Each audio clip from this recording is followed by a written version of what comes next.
Bonjour à toutes et à tous, c'est les amis 25. Aujourd'hui on se retrouve pour un tout nouvel épisode dont on en parlait aujourd'hui. Nous allons parler bien d'Inazuma Eleven Orion. Effectivement on continue cette petite trilogie d'épisodes qu'on a eu avec d'abord Reloaded puis RS.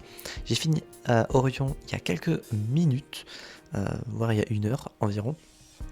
Et donc enfin on va faire un épisode dessus, parce que oui, du coup quand c'était sorti en 2018-2019, je n'avais pas fait d'épisode dessus, donc je me rattrape aujourd'hui. Donc c'est quoi Orion? Ça prend suite après du coup Inazuma Eleven Ares, et eh bien il va s'agir du coup du Football Frontier International. Et d'ailleurs truc à savoir, il n'y a jamais eu de VF sur Orion malheureusement. C'est dispo que en VOSTFR pour ceux qui voudraient regarder avec du français. Donc n'hésitez pas à regarder sur Inazuma TV. Donc voilà, du fait peut-être qu'au début j'avais attendu qu'il y ait une VF et du coup j'ai regardé plus en retard. J'avoue que pour le coup, concernant ça, je ne sais pas. Donc, comme dit, on va y faire face du coup au Football Frontier International. L'équipe du coup japonaise va être représentée par plusieurs personnages. Globalement que des persos qu'on connaît, il y a juste un nouveau personnage qui est introduit du coup du côté du Japon, qui est Ichiyoshi Mitsuru, qui est du coup un nouveau perso, qui est peut-être visible sur, est-ce qu'il est visible sur l'affiche qui vous sert de fond visuel? Je vous dis ça. Il n'est pas visible. Ah si, il est visible, pardon.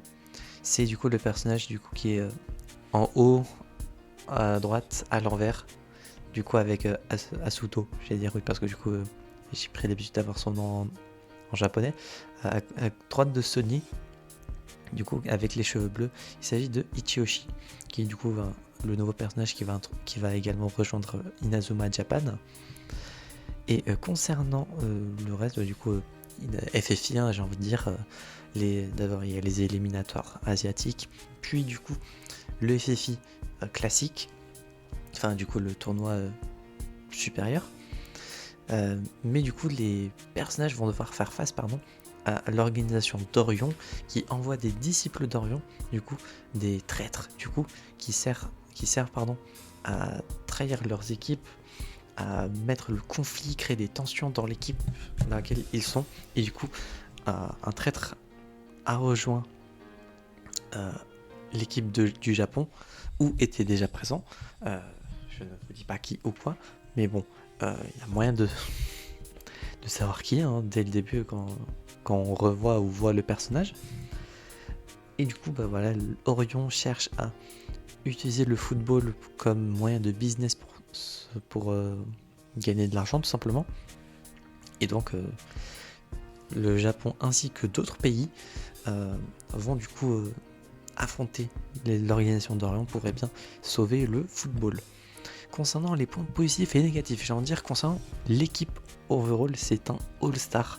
Vraiment, il n'y a que des persos qu'on adore, que des persos qu'on aime. Il n'y a pas de persos useless ou random, que ce soit du coup des persos qu'on connaissait déjà du coup auparavant, qui ont déjà fait le FFI dans la timeline originale, que ce soit du coup des nouveaux persos comme Ichiyoshi, des persos du coup de différentes équipes qui rejoignent, parce que du coup oui, ça prend en compte tous les joueurs du Japon.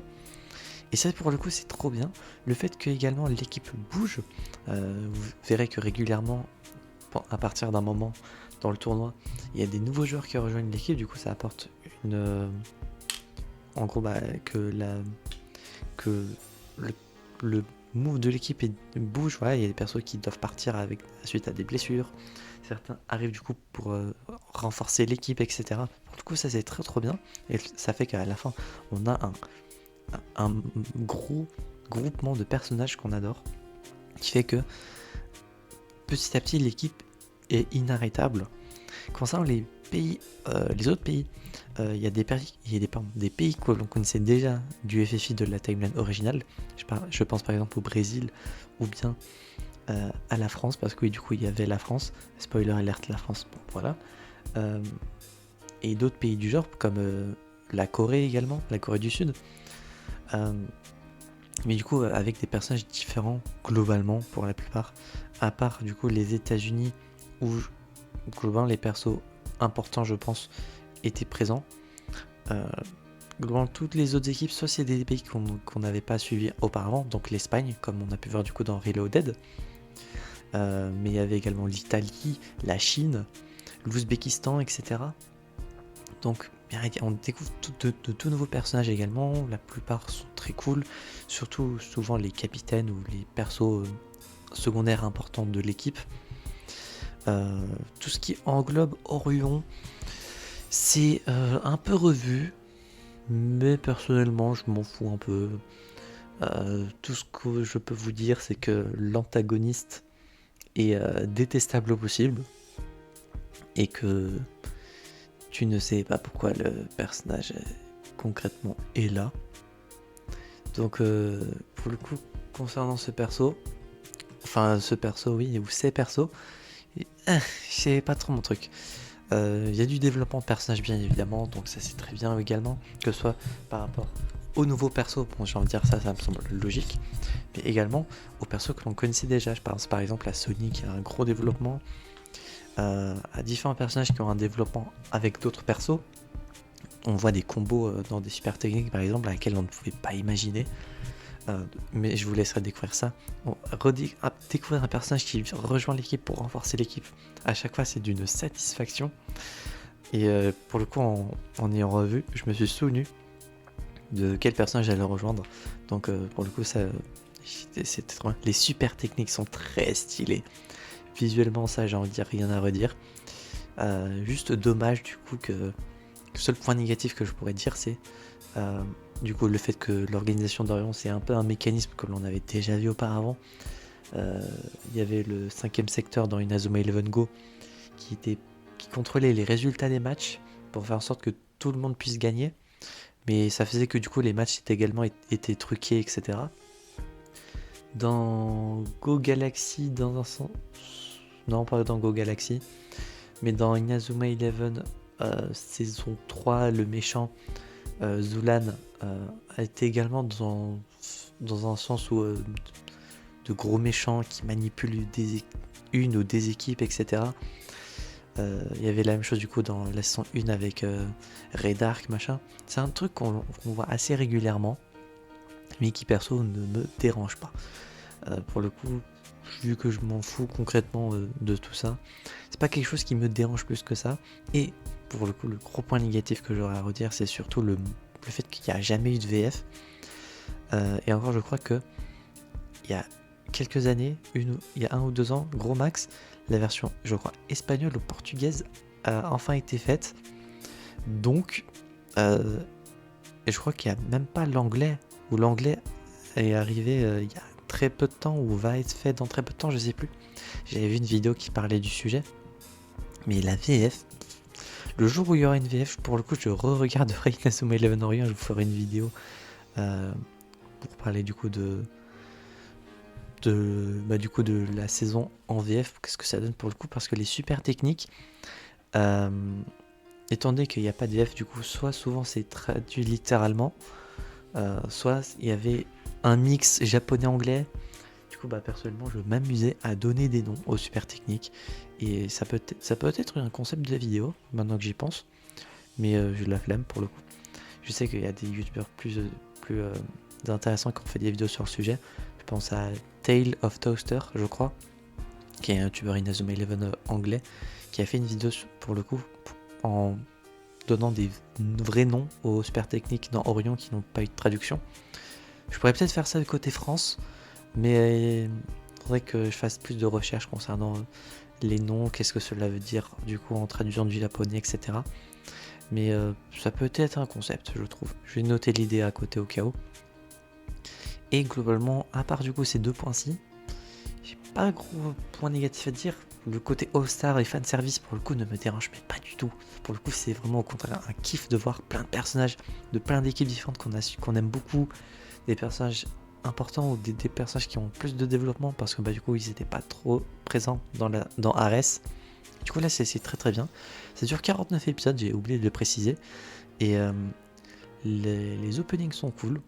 Les endings sont sympas aussi. Et pour le coup, le 3e ending, le dernier, est mon préféré.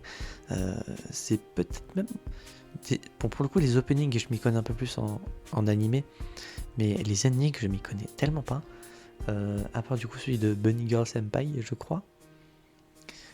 Et du coup, le troisième d'Inazuma Eleven Orion, que j'adore.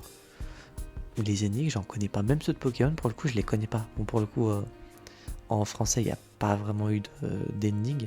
Celui d'Inazuma Eleven classique aussi, il y avait un ending. Et dans Go, il y avait un ending. Mais je sais pas, c'était pas trop mon truc non plus. Mais du coup, vu que les énigmes, c'est plus du côté japonais, il n'y a souvent pas ça du côté France. Donc pour le coup, l'ending Vénus, je sais pas il s'appelle comment, mais en tout cas moi je l'appelle Vénus. Parce que du coup ça commence, le mot Vénus arrive dès le début, etc. Pour le coup, très très bien. Et concernant du coup, où est-ce que vous pouvez regarder Inazuma Eleven, c'est disponible en VOSTFR et bien sûr YouTube, mais également du coup sur Inazuma TV qui regroupe toutes les saisons, films et les jeux vidéo depuis récemment en plus. Donc si cela vous intéresse, normalement de base il devait aussi avoir les mangas il y a quelques années. Donc même les jeux vidéo, ça a pendant été très longtemps absent et ça a été mis que récemment. Donc peut-être que les mangas sont prévus également un jour. Donc voilà concernant Inazuma Eleven Orion, j'espère que cet épisode dont on en parle vous aura plu. Si c'est le cas, n'hésitez pas à vous abonner, à mettre un petit pouce bleu. D'ailleurs j'ai oublié de le dire concernant la note, avant que la vidéo se termine. Concernant la note, j'ai décidé de mettre 8,5 sur 10. Et oui, du coup, juste le point qui personnellement me fait chier, c'est qu'il n'y a jamais eu de VF. Et étant donné que je regarde mes animés en VF, ça me fait chier du coup de regarder un animé en VOSTFR du coup, parce que en même temps que de regarder, je dois lire les sous-titres. Parce que oui, spoiler alert, je ne parle pas japonais. Donc voilà, concernant Orion, j'espère que cet épisode vous aura plu. Si c'est le cas, n'hésitez pas à vous abonner, à mettre un petit pouce bleu, à mettre en commentaire si vous avez regardé la saison, votre œil dessus, sans spoiler bien évidemment, parce que sinon votre commentaire sera supprimé. Et pour le coup, il y a des trucs à spoiler et qu'il ne faut découvrir pour le coup en regardant. L'histoire d'Ichiyoshi, pour le coup également, bon point positif, très cool. Le personnage, je l'adore. Même si au début il est détestable, on peut dire. Et si vous n'avez pas regardé Inazuma Eleven Orion, est-ce que vous comptez regarder, comme dit. Et d'ici là, on se retrouvera donc, j'espère, la prochaine fois pour de prochaines aventures. C'est Bug25 et je vais vous dire enjoy.